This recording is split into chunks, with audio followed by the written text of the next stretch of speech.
Happy Monday, everyone. Welcome.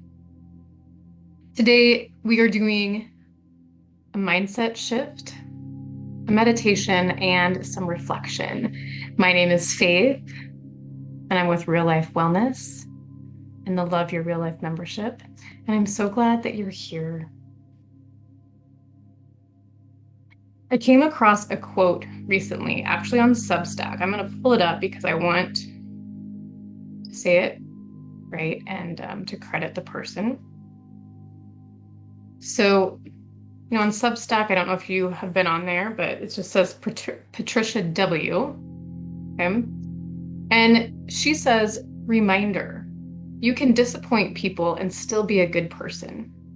In fact, disappointing others is inevitable when you start living in a way that's honest with yourself instead of constantly adjusting yourself to fit expectations that were never fully aligned with who you are. So if you're never disappointing anyone, I can promise you you're not being fully authentic. And that always comes at a cost.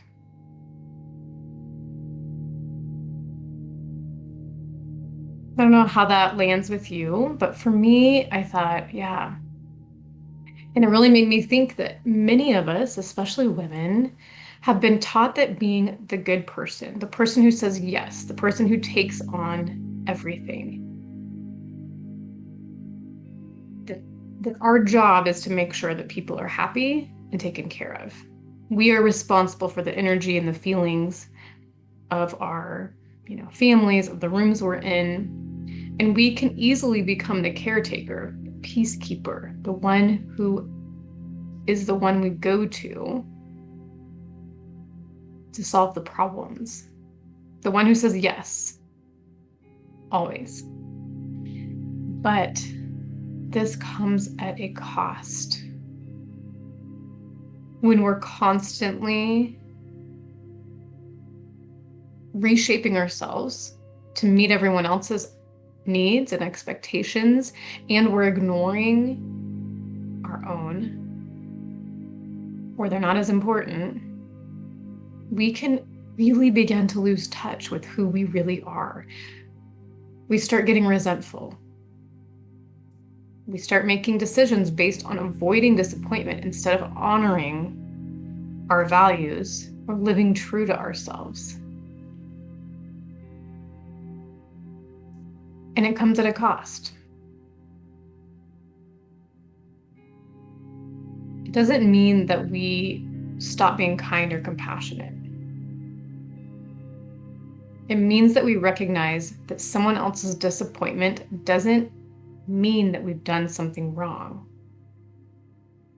Sometimes choosing what's healthiest for you and for the situation is going to disappoint someone. I know we, a couple years ago, moved from a pretty large house that had a pool. It was kind of the house that celebrations were at. We moved and downsized by quite a bit to about 1,000 square feet, which changed and shifted a lot of things. And there were people that didn't like it. People that didn't want that to change. But we knew for us that that was how we had to live within our values, was to have a smaller home, to have more peace. And that didn't make us selfish or unkind. It didn't make us bad people, but it did mean that people were disappointed. And in another version of myself, that fear of disappointing others would have kept me from doing it. I can just recall so many times in my life that the people pleaser in me would come out and I would make choices based off of that versus out of what was real and true to me.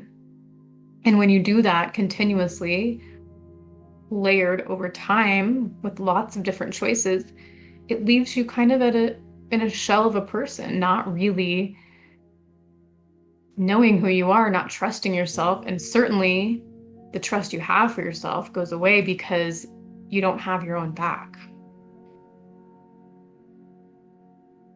So if this resonates with you at all, I think a really good place to start is, am I making this decision because it aligns with my values or because I'm trying to avoid disappointing someone else? I think that's a great place to start, because when you start making your choices from alignment versus the wanting to please others, the not wanting to disappoint others, it helps you show up fully when you are doing something without resentment. It helps you to love the life that you're living because you know that your choices are built on a strong foundation. Our goal cannot be to not disappoint people ever. Our goal has to be to live honestly if we want to live aligned with our values and to be true to who we are. This does mean that you might have to have some uncomfortable conversations or make some choices that are kind of feel scary. Loving your real life does not mean that everyone will always love your choices. But it does mean that you can lay your head on your pillow at night knowing that you lived in alignment with your values, with kindness and integrity and authenticity. And that kind of peace is worth so much more than temporary approval. So let's get into our meditation. If you aren't already in a comfortable position, go ahead and get in one. And we're just going to take a couple breaths together. So let's take in a slow, deep breath in through our nose, out through our mouth. Letting your shoulders soften, letting your jaw relax. Let's do that again. Another deep breath in through your nose and exhale through your mouth.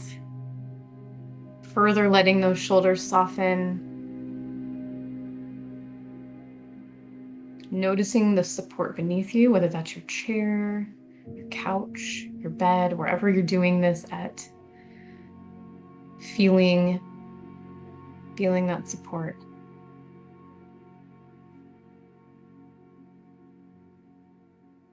Just knowing that there is nowhere else you need to be right now.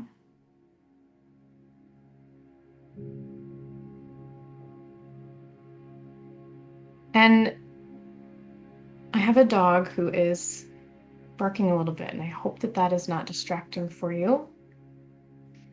She is being a little bit of a pain this morning, so I apologize.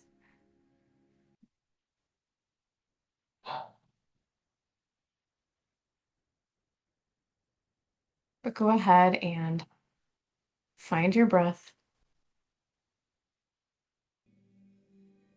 And let's bring to mind a situation that you've been carrying the weight of someone else's expectations. Maybe a situation that you've been choosing other people's happiness, where you've been acting from a place of not wanting to disappoint others.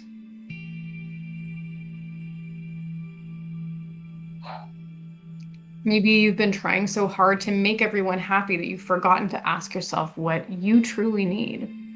So I just want you to notice that. Notice a situation maybe that comes up where you're saying yes when you really mean no.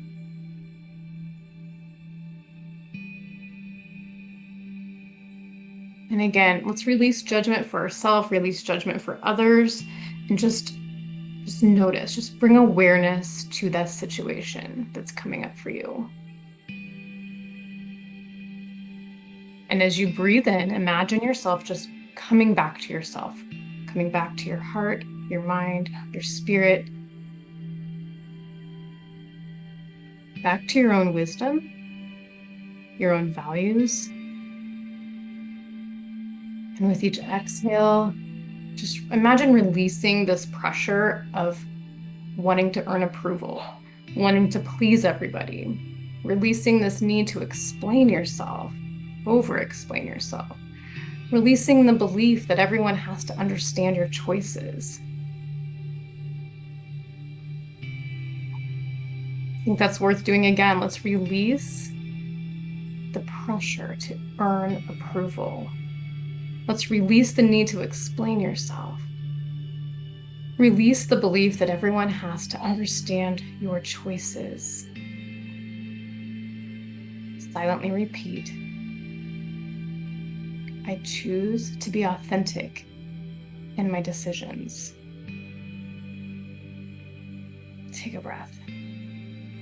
I release the need for everyone's approval. Take another breath. I can be kind and still have boundaries. I can disappoint someone and still be a good person. Just notice how that feels to say that, to think that, to feel that, to bring in that energy. Now imagine yourself walking through this week grounded in your values instead of being driven by fear of what others might think, fear of not being accepted. Anytime that fear is in the driver's seat, those choices that happen from that place are not going to be true to you.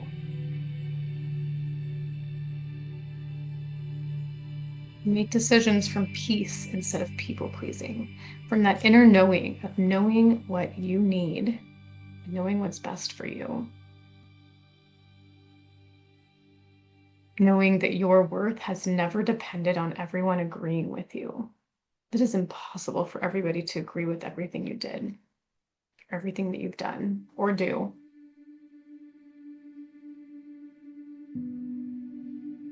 Let's take another deep breath in together in this meditation and slowly exhale.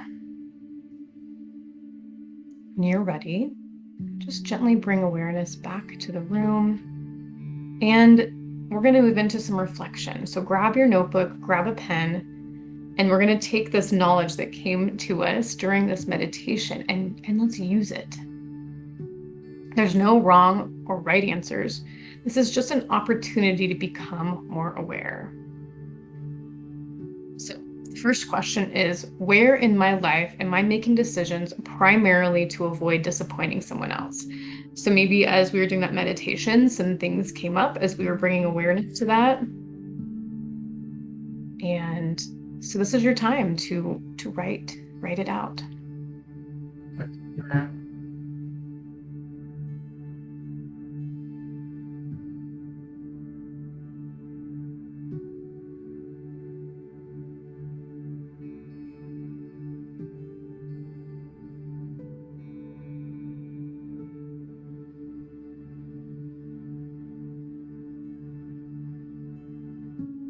The next question is there a boundary, a conversation, a decision that you've been avoiding because you're afraid of someone else's reaction?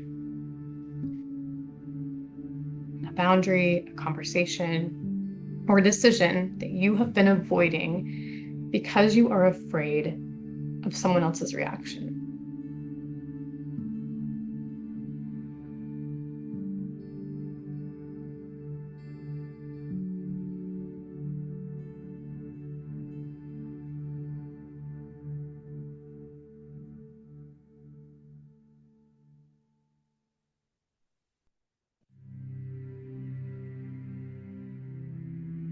The next reflection question is, how would my life feel different if I stopped measuring my worth by other people's approval? So maybe this is a feeling, right? Maybe it's you feel like it would feel like pressure being released or heaviness lifted. Or maybe you can think of some very specific examples of how your life would look different if you stopped measuring your worth by other people's approval. Maybe it's choices that you would make differently. Maybe you can tell right away. Or maybe it's just a feeling that you're wanting. feel like you're empowered in your life, to feel a weight off your shoulders.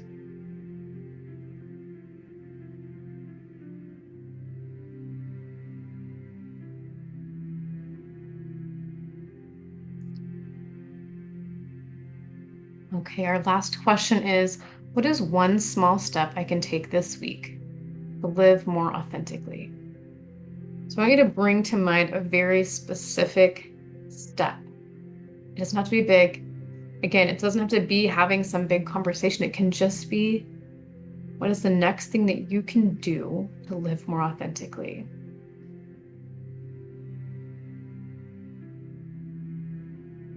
And maybe you need to take a moment to put a reminder in your calendar. Maybe it's delegating a task to somebody that is more equipped or wanting to do that task. Or maybe it's just a task that drains you and we're going to assign it to someone else. Again, this does not have to be big changes. It can be small. Saying yes only when you mean yes.